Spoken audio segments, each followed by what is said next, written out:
Hello, everyone. Dave Harvey here, and welcome to the Increase Good News podcast. So excited to have you today because we have a very special show and a very special guest. Actually, lots of guests coming up today. We've got Dr. Joshua Brown, who's going to be talking to us in a moment about a medical journal published miracle. So it's really exciting what God's doing. But I just wanted to remind you, the Increase Good News podcast is about celebrating the goodness of God so that He can do it again. And we are seeing God do miracles all around the world right now. Right now there are crazy things happening. If I open up the Increase app, we've just had a bunch of kidneys be healed, believe it or not. We've actually had someone in their late 40s got married. Actually, we're seeing a lot of people later on in their life getting married right now. I've had 2 or 3 friends close to me just getting married. We're seeing, lots of knees are getting healed. Someone's digestive allergy, so gluten, dairy, all that, they were actually supernaturally healed, and they can eat all that instantly right now. So God's doing some good things, but I wanted to introduce to you right now Dr. Joshua Brown from the Global Medical Research Institute. So, Josh, are you there? Yeah, hi. Hi, Dave. Hi. All right. Welcome to today's show. It's such an honor to have you on today, Joshua. Tell us about the Global Medical Research Institute. That sounds like some secret society or something. What is this thing? Well, the Global Medical Research Institute was founded about 7, going on 8 years ago. And it started out as some research that we were doing, just looking at miracles, looking at healings.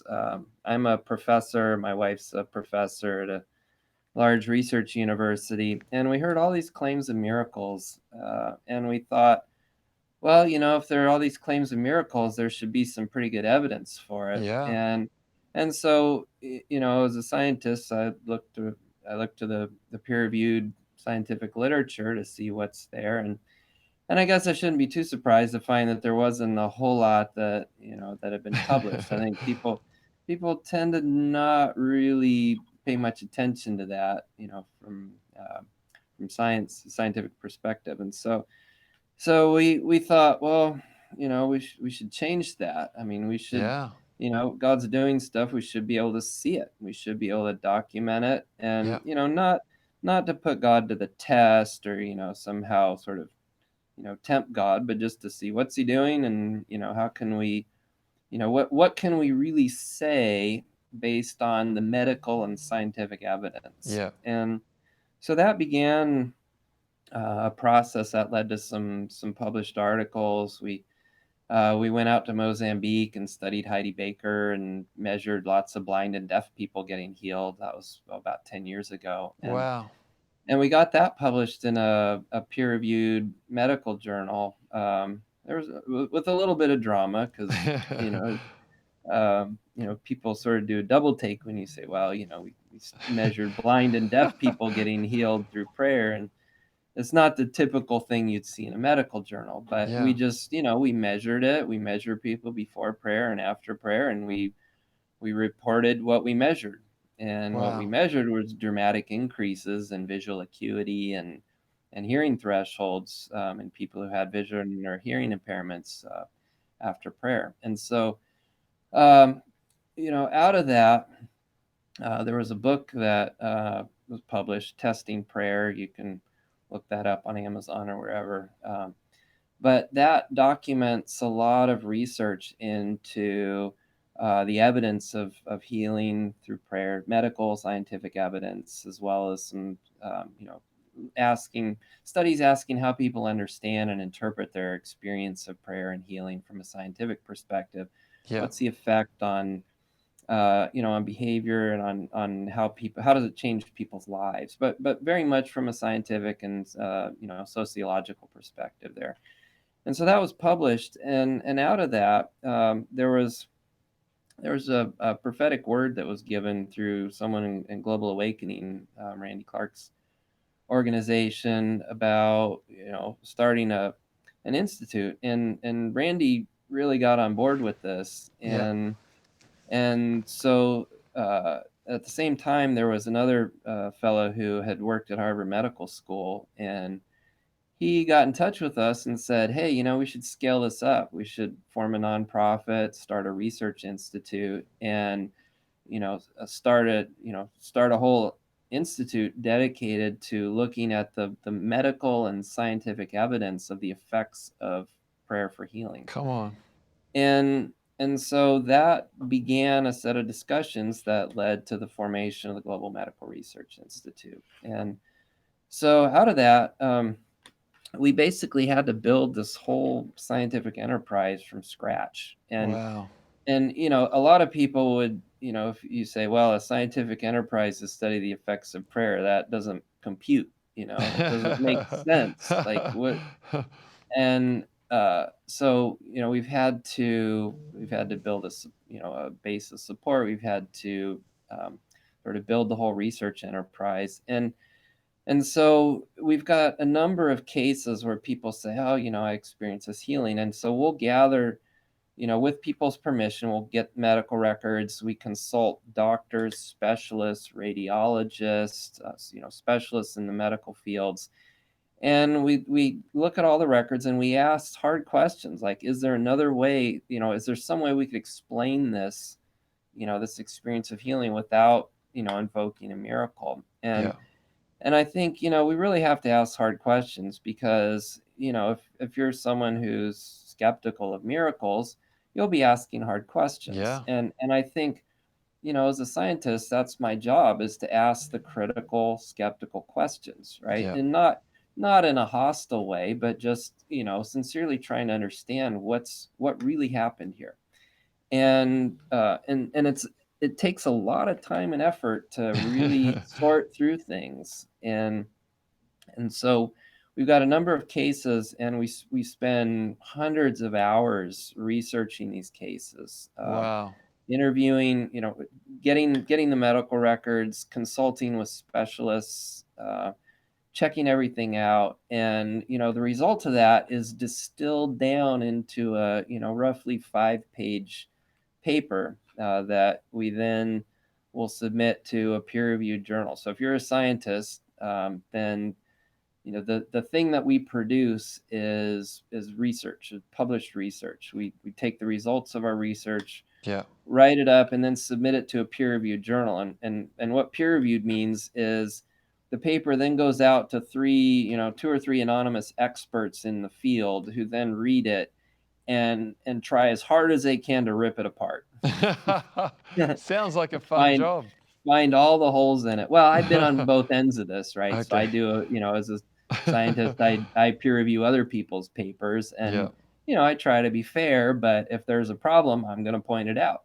Yeah. And and I expect that if I submit a paper and there's a problem with it, that whoever's reading it as a peer reviewer is going to point it out. And so we have to be very careful that we've got everything lined up, documented, Yeah. proper, done right. And so, that process takes usually several months at least. And then you might have to go back and, revise the paper. But in the end, you end up with a published paper that's, been read by experts in the field and, who haven't been able to poke holes in it substantially, and it gets published. So that And sounds like a big process. Like that sounds like a whole bunch of work. And you guys have just had your very first ever peer-reviewed thumbs up journal. Is that right? yeah, that's the paper right there. It's so exciting, Joshua. Like this is Yeah. amazing.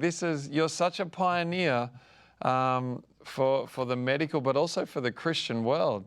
Tell us about what happened, because this one, it's just happened just recently, and it's a case of 16 years of a chronic syndrome, gastroparesis, being healed through prayer. Yeah. So, Wow. yeah. Well, so this was a case that we came across, and now, I'll say at the beginning, I can't tell you who it was because Yep. we promised to preserve people's anonymity because we want people to work with us, and Yeah. So when we don't want people getting harassed, Yes. So, but we came across this case, and this was it was an infant just born, and shortly after birth, couldn't hold any food down, and he was vomiting, and so the doctors checked it out, and long story short, he was diagnosed with gastroparesis, which is basically it's a long medical word that means a paralysis of the stomach. So normally you eat Yeah. something and the stomach contracts and pushes the food down the rest of the digestive system. But in his case, the stomach just didn't work, and so the food would sit there and cause problems and eventually get vomited up. And this is this requires treatment because without something being done, the person starves to death because they're unable to eat. Wow. And so pretty soon the doctors had to do surgery and insert a tube that bypassed the stomach, and then so that nutrients could be delivered directly into the small intestine. Wow. And whenever he tried to eat, he just couldn't. It would come back up, or at a certain point, he had a second tube inserted into the stomach so that any food he did eat that couldn't get past the stomach could then just be vacuumed right back out of the stomach through the side of his abdomen. So he Wow. had two tubes, one to inject the food into his small intestine, and the other to pull out anything he did swallow from his stomach. And so, what that meant is he couldn't eat, and he didn't eat anything, at least not that gave him any nutrition, for the first 16 years of his life. And so he had various surgeries, and there infections around the tubes, and this was life. And he grew up in any case, um, Wow. now we spent a lot of time reading through the medical and scientific literature on gastroparesis, Yeah. and what you find is there are certain kinds that can resolve, with certain causes that can resolve typically within a few years, especially if it was caused by a virus. But this doesn't seem to have been that kind of case. It started from birth. It wasn't clear that it was caused by a virus. Yeah. It's what we call idiopathic, which means we don't know what caused it. But it was present pretty much from birth, and the doctors tried medicines. In some patients, medicines can treat it and kind of jumpstart the stomach a little bit, at least enough to make eating food possible. But in this case, it just didn't really work for him. Nothing worked, and so the last resort is the surgery to bypass the stomach and inject the food formula directly into the small intestines. So Wow. not your preferred way to live growing up. Um, No. and so as we researched the case, what we found is when he was 16, he went to this prayer service, and he was prayed for. And this was as I understand it, the family wasn't necessarily a big believer in miracles, but anyway, he got prayed for, and that night he went out, and if I remember correctly, the rest of his family said, "Hey, why don't you try eating? You got prayed for." Because when he got prayed for, there was he said he felt this electric shock going through Yeah. him, and apparently some of the tubes started vibrating, like, unnaturally so. Wow. And so afterwards, that night his family said, "Hey, well, why don't you try eating?" So he did, and he ate, and he kept it down. First time in So his good. life. And Wow. and from that day, he was able to eat normally. The foods, got processed normally, and that was 7 years ago. He was Wow. basically fine from that night, and Wow. so he went Come back on. to the doctors a month later and said, "I'm healed." And the doctors said, we actually have copies of the medical records. And the doctor said, more or less, it's difficult to account for his years of inability to eat, but this has apparently resolved, Wow. because you see that the doctors don't really have a billing code for a Yeah. miracle happen, That's right. right? There's no billing code for that. So the doctor's notes just say, well, it's difficult to account for his years of food intolerance, but it's apparently resolved, which is Wow. probably a gross understatement. But so 3 months, they made him wait 3 months, and then he had the tubes removed surgically, and they, closed up his stomach and abdomen wall and where the tubes had been, and that was pretty much the end of it. Wow. Uh, so we got all these records before the healing, all the medications he tried that didn't really work, all the infections he had around the tubes, all the things he went through. And Yeah. then the doctor saying afterwards, it's difficult to account for, but symptoms have apparently resolved. Wow. Uh, and there it is, right? It's So exciting. some diseases you say, well, sometimes they get better on their own. After 16 years, there's not really any precedent for this kind of thing just getting better on Yeah. its own, to my knowledge. And we Yeah. looked really hard through all the medical literature on this. Yeah. So, I uh, love, Joshua, I love how it says in the journal that the intercessor, so when the man went, went to this healing meeting, the intercessor prayed that in the name of Jesus, the boy's stomach be healed, and he commanded the healing in the authority and power of Jesus. And that night after prayer, he ate a meal for the first time without complications. Like, it's pretty amazing how just clear it is, and just how this medical journal is. It's the first of many. Like, I just can't thank you enough for pioneering this move of God, because it's really important that the world starts to see that God is real, God is measurable. Like, I know God is unlimited, but God, you can mhm, actually detect God's movements and God's miracles. And so I just want to thank you for doing that. This is an yeah, amazing moment. I think Charisma Magazine picked this up, which yep, is amazing. They've just done a re shout out of this, and then Lee Strobel, a Case for Christ as well. Like, this is yep, amazing, Joshua. yeah. Well, and we're very pleased to see this getting out in the public eye. And I think, first of all, our our primary approach to all of this is to do the science right. Yeah, I'm a scientist, that's my career, and I'm most concerned that whatever we do, we're doing it the right way. We're yeah, doing this the strongest science we can. yeah, And second of all, I'd say, I very much appreciate. I mean, this has been a huge team effort, and yeah.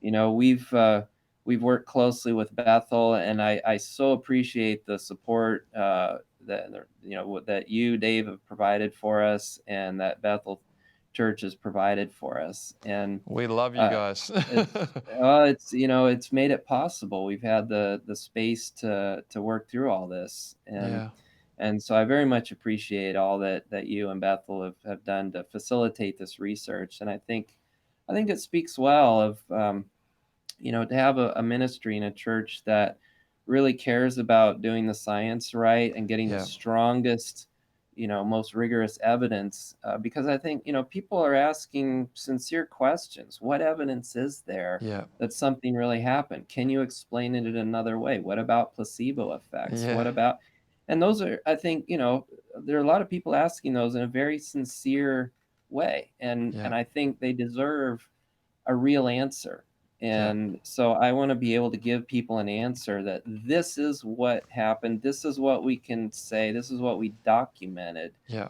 Um, and, I'm not going to put my name on something unless we can really document it, right? I And it's love it. very clear what happened. Yeah, And so this, I hope, will be the first of yeah, many more such reports. yeah. And the goal, I think the goal is to get a whole journal full of these, right? Is that we need Yep. how many? So I just wanted to encourage everyone who's watching. If you have a testimony with medical documentation before and after, and an incredible miracle from God, we're partnering with Global Medical Research Institute with the Testimony app. You can download it on iTunes or Android. It's called Increase Testimony. And just if you have a testimony, one of the beautiful features on the app is we actually are publishing medically verified testimonies. So this one will be positioned on the app, but also if you have one that you want to be medically verified, we can get Joshua and the team to start to look at that. And Joshua, you've got a few on the go at the moment, I guess. Like you guys are not Yep. sitting around. Yeah. We've got a whole sort of collection of ones that we're looking at, and so Beautiful. we've got a case of someone who was blind for 12 years, prayed Wow. one night, and got healed. Just Come started on. seeing first time in 12 years. Come We've on. got other cases of neurological disorders. We've got a case of someone who had broken the talus bone, which is sort of a bone in the ankle of the foot, and we have X-rays before and after the healing, where the bone was Wow. broken, and just a few days later, it's just completely back to normal. Wow. So, and this, so there are a lot of other cases, and Yeah. it takes a long time to really sift through them, but there will be more coming out, Yeah. hopefully before too long. Yeah, I love it. Joshua, this is a big deal because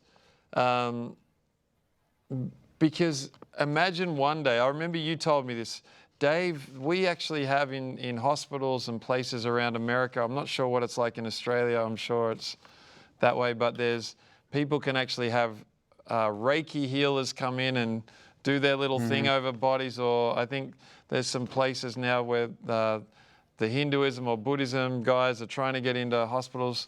This is exciting because Christians finally, if we can gather a bunch of these, soon there'll be precedent to say, hey, patients could opt for prayer in Jesus' name as well as getting treated by an incredible doctor. And we love doctors. We love nurses. We love professors. It's not about getting away with that, like removing that, Absolutely. but also it's about, hey, God wants to add to what they're doing and speed up results. So Well, absolutely, and I think we're starting with case studies, but ultimately what we need to do is what are called clinical trials, where we look at whole groups of people and ask whether, on average, people who get prayed for do better than those who don't, and there's a whole history that we don't have time to get into of studies that have been done on that. I think there's some problems with that literature, and we want to do it right. And I think for people who that there are people who offer Reiki in hospitals and other kinds of alternative medicine and things like that. And I think, I have a fair amount of respect for them, because part of the reason why they're in the hospitals, now that's not to say I agree with what they're doing, but part of the reason they're in hospitals and schools and community centers and such is because they've actually invested in the science. And, in some ways, the Christians are behind on that. We haven't invested in the science. And if we would invest in the science, I think we would be able to answer people who say, why should I let you into my hospital? Right? We would say, well, because there's evidence that this works. And I think it's very reasonable to say, if you don't have evidence, why should we let you in? And the burden's really on the Christians to get the evidence straight. And I think we've ignored that to our peril. And so I hope we can, gather some evidence. Now case reports aren't, it's a sample of one. It's hard to make, too much. And, as we accumulate more, I think that'll help. But really, we need to get the clinical trials going, and that just takes more effort, takes more resources to do that. So Joshua, we got to do this. Like we have to do this. Everyone listening, we gotta. It's time. It's time for us to do this. How do people financially contribute towards a case study, or even like that's where we need to go. I know we're going to keep doing these single studies, but how can they actually give financially to GMRI? So our website, globalmri.org, so globalmri.org. you can donate to what we're doing there. And in fact, this case report that you have in your hands is supported by a number of individual donors who Wow. have seen what we're doing and said, I want to help make that happen. Come on. And we could not have done that without the people who have supported us, and I'm so grateful for them. So good. With scientists, a lot of times we look to big funding agencies. Yeah. Over the years, my science at the university has been funded by a number of large government agencies, and Yeah. and that's fine. But we've tried getting large grants to do what we're doing here, and people look at that and sort of stare at us as if we suddenly grew 2 extra heads, and you know and say, well, that doesn't compute. And so we really haven't been able to get grant funding from Yeah. sort of large grants that would enable us to do this. And so that means that we depend on individuals. Yeah. It's basically 100% private individuals who look at what we're doing and say, I want to make that happen. Wow. And if you're listening, you feel that way, you want to help make this happen, go to our website, globalmri.org, click the donate button, and we will gratefully Come on. receive however you want to help us. Joshua, thank you so much for your time. Thank you for doing this. You're such a pioneer. You're such a leader. And I really want to encourage everyone listening, just give whatever. Ask God right now, God, do you want me to give? And if he's like, yeah, of course, then ask him how much to give. And let's sow into this. And let's start to see Christians get behind science. We believe in science. We love scientists. We love doctors. And let's start to just shout the glory of God, because he's all throughout this whole beautiful world doing wonderful things. Joshua, I'm going to sign off now. We love you. I look forward to hanging out with you soon. And I can't wait to hear about the new, I can't wait to hear about the ankle one especially. I saw some pictures of that one. That's amazing that it can be healed instantly. So love you, and I look forward to seeing you soon, bro. All right, Dave, thanks so much for having me on here. It's an honor. All right, see you soon. All right, and now I am going to switch gears because we have another incredible team of people in the studio with me. And I have the lovely Brian and Lindsay Cory. How are you guys? We're good. So good. You good? I think we can pull these earpieces out, I think. Is that right? I think we're good. Oh, that's great. I think we can talk. Because we're here in the flesh. Yeah. What did you think about Joshua Brown? Oh, it was incredible. That's amazing, isn't it? It's incredible. Well, it's amazing to see faith and science come together because they're not mutually exclusive. Yeah. And so we totally are passionate about seeing God's kingdom come into the sphere of medicine to where we can have both at the same time. Now you guys, I didn't even say this, not a very good introduction. Brian and Lindsay are not just my friends, just hanging out today, but they actually are the new leaders of Bethel's medical healing, local network, but also our international family, and the medical healing conference, which is coming up soon. We're so excited about that. Well, I am. We're super excited. Are you guys excited? We are super excited. Yeah. So Brian and Lindsay, you're professionals in medicine. Tell us a little bit about your journey in connecting into running all this collision between science and God. Yeah. Should I start? Sure. My story in brief is basically just that I felt a call and just a strong passion when I was young in junior high to medicine. When I thought of a doctor, I thought of an emergency doctor. Oh, and no. That's just what I thought of. Blood and guts. Blood and guts everywhere. And so you know what? I really pursued that hard. And come at the end of college, I really felt the Lord pulling me strongly to really pursue Him in a new way. I went to ministry school for a year. Wow. It was amazing year. In fact, I didn't want to leave. And there's a whole story behind it, but bottom line is that God very clearly told me, no, don't stay here a second year in ministry school. Go back and get your education in medicine. And so, and there was profound ways and supernatural ways. Actually, I felt that really that God made that happen so that I could do both.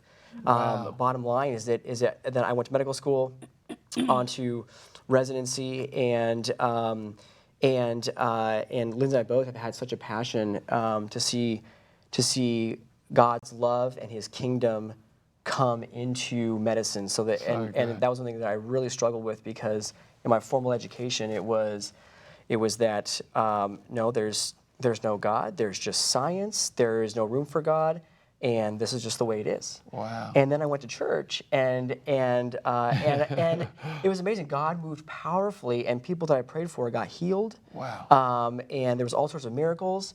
And the message that I interpreted, that I felt in church, was like, no, this is the higher way. This is the higher way of healing. And now we've really felt this passion for the Lord wants to merge the natural and supernatural together, so that His kingdom comes in such a powerful way, so that people encounter not just healing, which is super important, but healing is one of the avenues by which people encounter the person of Jesus and His presence, and that's what we love. And that's one of the things that this house of Bethel really carries, is the presence of the Lord. Yeah. And we're passionate to see God's presence come. I love it. I know we wouldn't be here today without, the fathers and mothers who've laid the foundation. Paul Manwaring, he wrote a book, I think, Medicine is Not a Second-Class Healing, or just came out with that statement as well.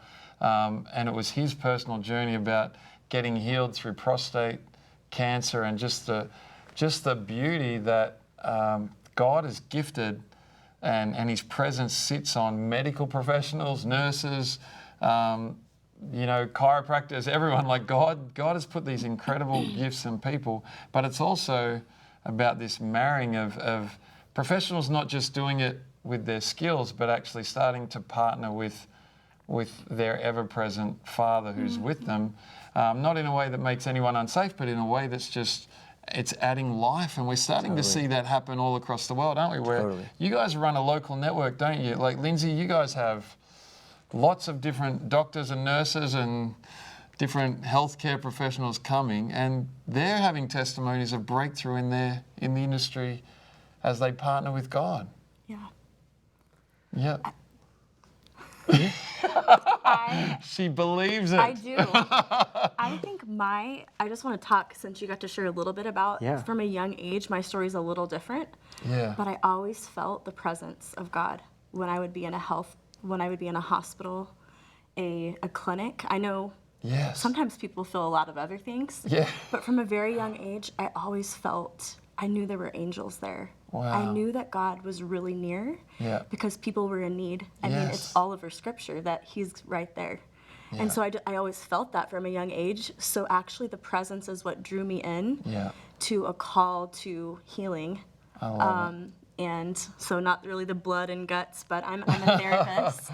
I'm an occupational therapist. And what drew me to that was just being able to look at the whole person, not just through their diagnosis, but looking at the whole person, body, soul, and spirit. And actually there's plenty of research out that says that actually holistic care is the best care for patients. Yeah. So the research is showing that that we can, in a loving, totally sensitive to the Holy Spirit and where that person is at, bring the presence of God in, and things do shift and are changing. Yeah, So. I love it.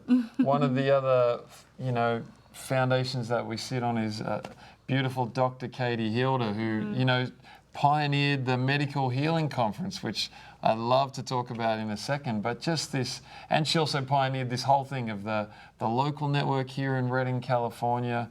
30 to 40 doctors and nurses, and everyone gets together once a month with you guys now, but Katie did this for years, and then she built this beautiful conference where leaders would come from around the world, surgeons, doctors, nurses, and they would look at how can we partner both, and not see, I love what you said before, Brian, not see, often we go after miracles at Bethel, we go after healing, but sometimes, and I guess it's just been through not so good communication, that has made doctors and nurses feel a bit like, oh, you're lesser, we don't need you, which is not the case.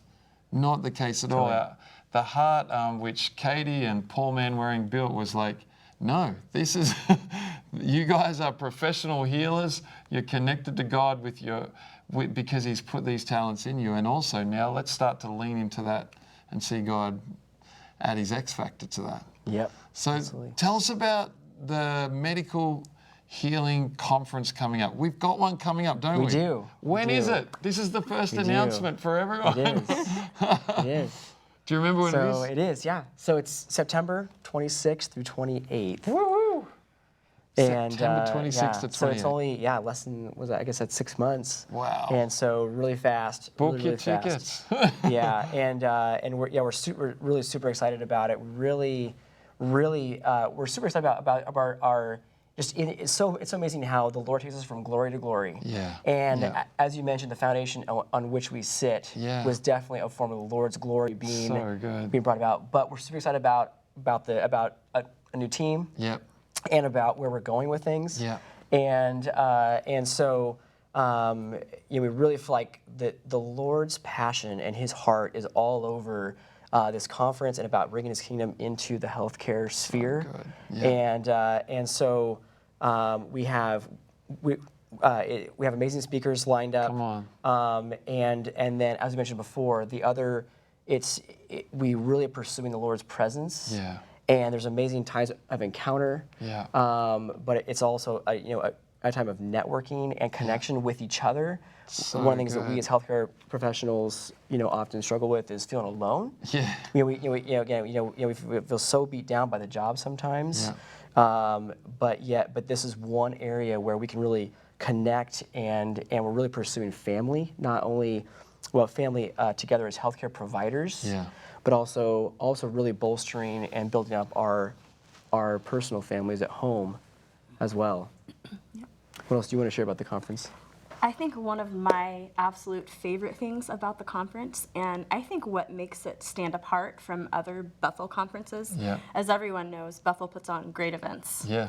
But one thing that I just see marking this is our 5th conference. Yeah. One thing has been a personal blessing to me, and what I see is different about the medical healing conference is at every Bethel event, you have hungry people who want encounter, right? Yeah. They're just deeply hungering for encounter. Yeah. You have that. You have people coming to the medical healing conference for that, but then you get the practical side of, I get this amazing revelation, I get this amazing kingdom download, but with this conference you actually get part of how do we translate this? What does the kingdom of God look like in our everyday lives? So good. So you get activated, you get impartation, you get activated, and you can go home and you already know what to do. Yeah. You're going to take it to the Lord and you're going to go deeper, but you already there are things unlocked and you have tools to go back, and you know how to translate kingdom reality into your everyday. Yeah. So that's one thing I love. And then the other thing I love about is there's so much time built into the conference for rest and refreshment Which is and needed. encounter. Oh, yeah. Yeah. It's a beautiful time. I've never left a conference so refreshed and not tired. Yeah. So those are the things I love most, and what I feel like it sets it apart from other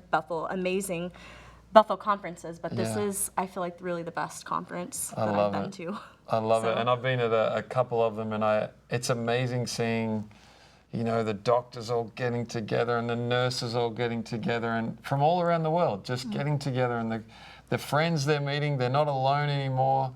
They're going after getting healed up themselves. I think that's one of the beautiful things. So many times we're always giving out,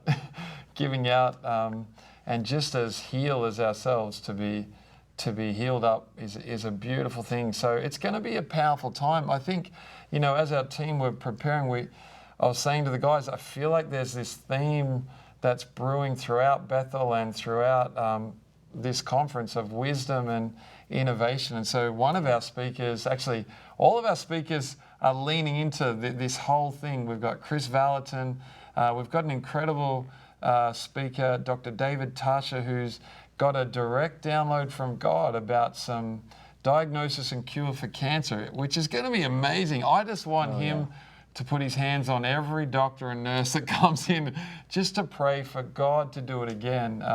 And we've got other incredible local doctors that are innovating and changing healthcare in Reading so powerfully. So it's going to be fun. It's going to be super fun. I can't wait. And so September 26th to 28. Is there anything else you guys wanted to say for people? Like, they've got to come. It's going to be amazing. Yes, absolutely. We actually feel like, and just as I had said, that as things are growing, expanding, we're moving forward. We actually, I actually told our local group, we had our meeting this week, and I told our local group, sign up early because with the changes that we're making, we have dropped the price. It's like less than half of what it was, which is an amazing value, but because of that and several other things, we really feel like this thing is gonna fill up. So sign up early, and bring your friends too. And as I mentioned before, we really feel like the Lord's heart for the church in general, but also for us as healthcare providers, that the Lord's heart we feel like is so on family. Yeah. And that's really one of the things that we're really pursuing here is family together, and it is so amazing, because we come, so this will be our fourth one in a row, right? So, but we see the same people year after year, and it is amazing how the Lord connects us, even though we live, across the country or even across the world. We see the same people coming back year after year, and this is one connection point where we can be family. With one another, and I love it. The Paul's book that you had mentioned, it's Kisses from a Good God. That's what it is. And that's what's waiting. I really felt when you mentioned that. It's just, I know it's simple, but kisses from a good God.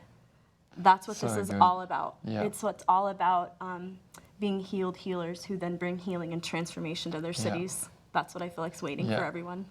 We've got one last thing I want to add is we will have our first ever testimony book, just of testimonies from the medical healing world, the professional healing world, which I'm so excited about because there'll be over 40 heroes, men and women in that book who are all alive today that a young Brian could have looked at when he was 15 and gone, oh yeah, I want to be a doctor. Oh my gosh, that's what a doctor could look like with Jesus. Absolutely. That's what a nurse could look like. So I just want to encourage you, this is going to be a fun, family-filled, presence of God filled, really practical conference. We look forward to seeing you guys there, September 26, 28. Let's have some fun, and also come to Reading and have a holiday. Like come and go and, I don't know, there's beautiful mountains here. There's a lot of rain at the moment.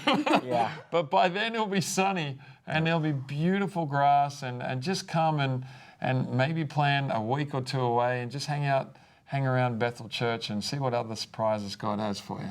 Absolutely. Sound good? Guys and girls, thank you for being with us today. Thank you so much. I love building this with you and our team. And so, all right, we look forward to seeing you guys. And we'll see you in September.